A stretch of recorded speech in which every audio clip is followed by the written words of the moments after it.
Salve pessoal, tudo bem? Ralph Peter com vocês novamente, programa Livros e Revista, que como vocês sabem agora já está com o tempo diminuído para tentar colocar para vocês as boas informações num tempo mais expressivo para que você consiga nos aguentar. Desta feita estamos aqui com o Rosalvim Monteagudo, uma pessoa maravilhosa, uma profissional obstinada que vive em favor do cooperativismo. Tem obras fantásticas, uma professora emérita e, além de tudo, pesquisadora, contista, 6 netos. Falei, pronto. Falou. Tinha que falar, está acabado. Velha. Que é isso? E Isso trouxe... é privilégio. Com certeza, 6 netos é com toda privilégio. certeza. Trouxe ao mundo mais uma obra que esclarece quase que definitivamente, eu não sei se a gente chega ao cúmulo de esclarecer tudo. Sempre deve ficar uma pontinha ou outra, até porque assim dá mais um livro, né? Você fatura mais um pouco. Eu quero escrever sobre a doutrina econômica da cooperação. Esse é meu sonho agora. Ué, mas isso aqui é quase é baseado nisso. O teu chama-se Autonomia Financeira, Autogestão, uma ideia. Por que uma ideia só? Não se pratica nunca isso? Olha, eu tinha escrito uma sugestão. Meu marido nunca se meteu em nada. Ele falou, põe uma ideia, por causa da luz, da lâmpada. Põe uma ideia, eu pus uma ideia, ele nunca sugeriu nada. Então põe uma ideia. Vocês jovens, é uma coisa louca. Foi isso. Afinal, dá pra rapidamente, o que a gente vê no teu livro, além da ideia? Olha, o meu livro, o meu objetivo era chegar à autonomia financeira. Sempre foi, porque eu acho que não há social organizado sem capital. Porque terceiro setor, cooperativas, todas têm uma dependência no capital. E é tudo muito bonito na teoria. Na teoria, mas tem muito problema financeiro. E então eu criei uma terceira regra de ouro do cooperativismo, 30-70, a fim de fazer uma ação de concentração que vou explicar para você como é a regra 30-70. Aliás, eu fiquei fascinada com isso, porque eu não entendi muito. O meu grau de entendimento não chegou a tanto. É 30-70, fantástico, dá 100%, e daí? Não, é o seguinte, estuda-se a base. A base estuda-se com a maior produção humana, a informação. Então, levanta-se a necessidade, interesse e reivindicação para organizar uma geração de trabalho, uma cooperação econômica para organizar. Então, essa sempre se concentra um interesse, uma necessidade, concentra com um número mais significativo de cooperadores, que eu chamo de cooperadores donos e usuários do capital. Concentra e dispersa. Dispersa é quando é o contrário. Um cooperador dono com um número imenso de necessidades, de interesse e reivindicação. Então se administra isso através da regra 30-70, em que vai chegar um momento que essa ação de concentração, como eu chamo, quando vem em uma ordem decrescente, a necessidade com um número significativo de cooperadores donos. E aí divido em ação de concentração A e B, que vai ocasionar as prioridades para serem decididas em assembleia geral, que é uma fórmula muito interessante para usar para a autogestão. Porque estuda-se a base e forma-se um projeto, uma necessidade, de acordo com a necessidade da base, e pela concentração consegue administrar e compartilhar os recursos. Quando você fala estuda-se a base, quem é que faz esse estudo? A minha sugestão é, ninguém faz o estudo da base. Porque você fala, estuda-se a base, mas quem é que vai? A minha sugestão, porque o cooperativismo tem que ser da base, de baixo para cima, porque ele adota uma empresa hierárquica, tem que ser horizontal, e ela tem que atender a sua base.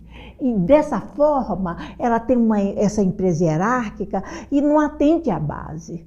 Ela tem projetos já estipulados de cima para baixo. Quando você fala a de cima para baixo hierárquica é a atual, o sistema vigorante, e não meramente com aspas, cooperativa. Não é então, você está diferenciando aí. Eu estou diferenciando. Uma corporação normal, nos moldes, digamos assim, ocidentais, que a gente conhece, e depois você tem eu estou sugerindo o cooperativismo, que começa pela sua base. Que é eu... mais ou menos o tom do livro anterior. Que você... É continuação. Por aí, continuação. Né? Por aí. Então, por exemplo, vamos dar um exemplo prático disso aí. Por exemplo, eu estou, como fizemos no livro anterior, eu tenho aqui 5, 6 pessoas com expertises diferentes. Isso com mesmo. Atividades diferenciadas que poderão confluir para um só funil ali, para funilar num determinado resultado. Essa é a base. Essa é a base. Os 30% estão aqui, ou 70%? Estão aqui, os 30%. E 70% é dispersão. 70% é? É dispersão. Dispersão? É dispersão. Explica o que é dispersão. Dispersão é quando é uma pessoa com um número bem grande de necessidades e interesses. E esse não vale a pena investir tanto. Ou então passa-se a compartilhar os recursos com o próprio sistema cooperativo, as suas federações, ou cooperativas de mesmo interesse, e passa a fazer uma compartilha dos recursos humanos, materiais, com a dispersão. E porque com a ação de concentração faz-se uma cooperação econômica, que é a autonomia financeira. Vai formar pela ação de concentração, ação de dispersão, que vai ter um custo, e ação conjunta, que é quando a cooperação entre as cooperativas. Mas tudo via software. Entendeu? A minha sugestão, porque para se beneficiar da redução do custo do software. Quando você falou só, ele já existe? Não. É o meu sonho. Aí vai alterar muita coisa quando pôr isso em prática. Eu tentei criar uma E-Consolidária. Mas você fala uma empresa, né? Empresa. Só que eu não tenho liderança. Eu sou assessora. Se você não tem liderança, imagina quem vai ter. Porque eu não tenho liderança. Porque você é muito conhecida, você é muito super conhecida. E o que é... Não, você tem que falar a verdade. Além de conhecida, você é muito respeitada. Então, quando a gente fala o nome Rosalvi, tira-se o chapéu, numa boa. Obrigada. Não, é verdade. Então, por isso que eu... Agora, qual é a força antagônica que faz com que toda esta tua teoria não se reverta numa prática constante, habitual, que possa levar a um resultado exitoso? O que é? É o neoliberalismo ou é o sistema muito fechado, amarrado? É o neoliberalismo, é o sistema, é o neoliberalismo. E trazer ideia nova é difícil de ser implantado. Seguramente. As pessoas criam rejeição quando a ideia automaticamente. Automaticamente. É quase um preconceito mesmo, né? Por isso que eu gostaria de formar um grupo e iniciar. Antes eu não queria na nossa entrevista, eu não queria mesmo. Mas depois eu estou vendo... Você estava com as ideias libertárias, não, eu vou viajar, vou jogar toalha, eu não quero mais saber. Não. Vocês jovens são todos assim mesmo, né? Não, é porque eu já estava decepcionada com essa luta que eu tenho há muito tempo de implantar. Sim. Eu estava decepcionada de que não faço nada. Mas você, por favor, conte sempre conosco aqui, como você está fazendo agora. Agora, é especial mesmo. As pessoas que você gostaria que te ajudassem ou que formassem uma boa força, um elo interessante para que isso fosse para frente. Que tipo de pessoa, que tipo de gente, que tipo de expertise? Olha, eu proponho estudar a base. A base seria Mas isso uma é muito comunidade. Vago, Rosalvi. Estudar a base não fala nada. Mesmo. A base é a comunidade. Em 2005, o SEBRAE aceitou a proposta da economia solidária. Foram muito gentis comigo. A Marlon fez uma reunião lá no SEBRAE, interessado, e eu queria como objetivo social. Eles foram muito gentis, me aceitaram, proporam. E não aconteceu? Não aconteceu, porque eu rejeitei. Tá. Eu rejeitei, porque eu queria que chegasse ao social. Modelo. O meu modelo é o social. Mas então quer dizer que eu publico os livros, para que chegue ao social. Mas então quer dizer que se você diz que quer chegar ao social, é sinal que o corporativismo, como existe hoje, não atinge o social? Não atinge tanto, não. Existe muita gente com objetivos sociais, mas a maioria, você vê o número de desempregados. Os desempregados podem formar uma econ solidária. Dá para formar com autogestão, com autonomia financeira, dá para formar. Por exemplo, você, tudo bem, ótimo, eu continuo achando que a teoria está boa. Factível até em alguns casos. Todavia, vamos imaginar o seguinte, você falou os desempregados.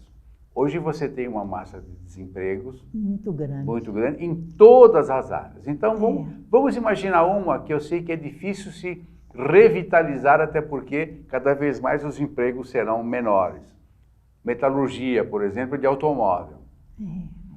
Como é que os metalúrgicos que saíram das fábricas de automóveis, que trabalhavam lá 20, 30 anos, que só sabem fazer aquilo, que tipo de sociedade eles poderiam promover ou se aliar para levar avante os seus... uma autogestão, não é? Sim, mas que um tipo modelo de autogestão que tem dado resultado para esse Eles vão abrir uma fábrica de automóveis? Não, os caras só sabem fazer isso? É o seguinte, eu proponho em empresa, que a gente não levantou, eu mexi em muita coisa. Sim. Eu mexi nos 7 princípios cooperativistas. 7 princípios, né? Foi 7, desde o início até o fim. De tanto que eu estudei, tive problema porque estava estudando, e não faz mal isso. Mas eu fui em todos os princípios, a fim de levar a fundo, e eu levei a fundo. E vi que a empresa do cooperativismo, uma empresa hierárquica, em que uma empresa comercial, ela chega ao capitalismo com a empresa dessa. Não pode cumprir toda a sua força. Perfeito. Assim como ela também... tem que... Assim como o cooperativismo sem o mínimo de capital também não sobrevive. Também não sobrevive. Uma coisa está muito atrelada à outra, né? Por isso que eu me preocupei com esse tipo de problema e tentei buscar sugestões. Porque eu li muito sobre economia solidária, que é um movimento que é global. É um movimento global. E ele está atomizando a base. E eu acho que ele vai se fortalecer e vai se transformar numa doutrina econômica da cooperação e depois uma econômica que vai ser antagônica verdadeiramente antagônica ao neocooperativismo. Não, e outro aí, pelo que você fala, e com essa verve toda e com essa energia, é uma sistemática libertadora. Libertadora. Literalmente, não? Precisa. Então nós estamos lançando aqui um desafio, certo?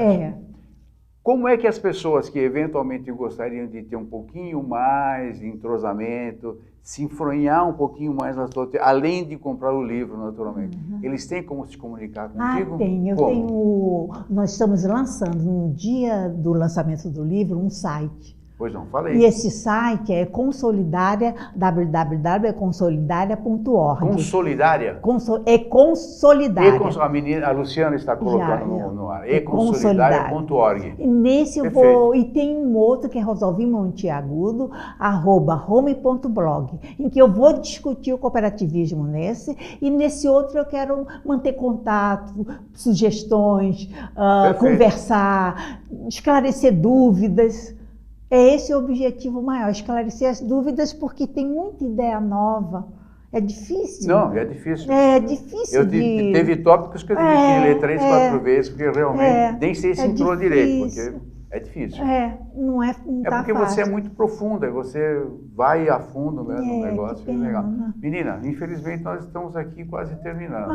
Que pena. Você tem uns agradecimentos para fazer? Eu trouxe até uma lista pequena. Para que foi muita gente, como a doutora Lisa, em 1997, da Embaixada Britânica, foi muito legal comigo. O professor Bruno, Bruno Guerreiro, da Fundação Getúlio Vargas, foi em casa, me deu apoio, me recebeu com muito carinho, gostou do livro. Benedito Luiz e Silva, que foi o editor do Revisão dos Princípios Cooperativistas, que foi muito meu amigo. Américo Tume, da Organização das Cooperativas Brasileiras. Américo Tume. Américo Tume, ele me deu muito apoio. Muito, muito. Ele não seria louco de não te apoiar. Imagina, ele apoiar foi você ótimo. É uma honra, não é? O Marlon da Sebrae, que foi com gente do software livre.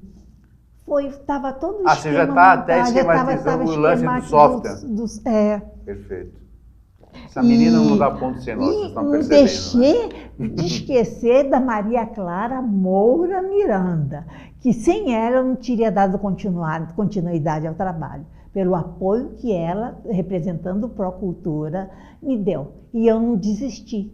Eu quis desistir várias vezes, ela que não deixou. Já que você está agradecendo ela, eu faço minha as tuas palavras de agradecimento, porque justamente foi ela quem nos pontuou aqui. Que legal. Menina. E a você pela oportunidade de estar falando sobre o trabalho. É uma honra te receber, você está abrilhantando o espaço aqui, literalmente. Obrigada por seu... Pessoal, gentil. Conversamos com a Rosalvi Monteagudo. Às vezes a gente vontade de falar Montalvão, você quer dizer? Monteagudo é espanhol. Segura para não sair. Monteagudo. Mas você tem um nome, você tem 4 nomes, né? Tem Rosalvi Maria Teófilo Monteagudo. Esse é nome de contexto. Pessoal, agradecendo, como sempre, a www.com da Maria Estela Guedes, que nos abre todo o espaço lusófono a partir de Lisboa. Luciana, Verão, Betânia, todo o pessoal da equipe técnica que nos leva até vocês. E, novamente, a Maria Clara, como é que chama? Procultura. Procultura aqui em São Paulo. E eu, infelizmente, acho que eu não tenho os dados da Procultura, mas é www.procultura.com.br. Pessoal, muito obrigado mais uma vez pela companhia, pela complacência, audiência e a amizade. Até a próxima. Tchau, tchau.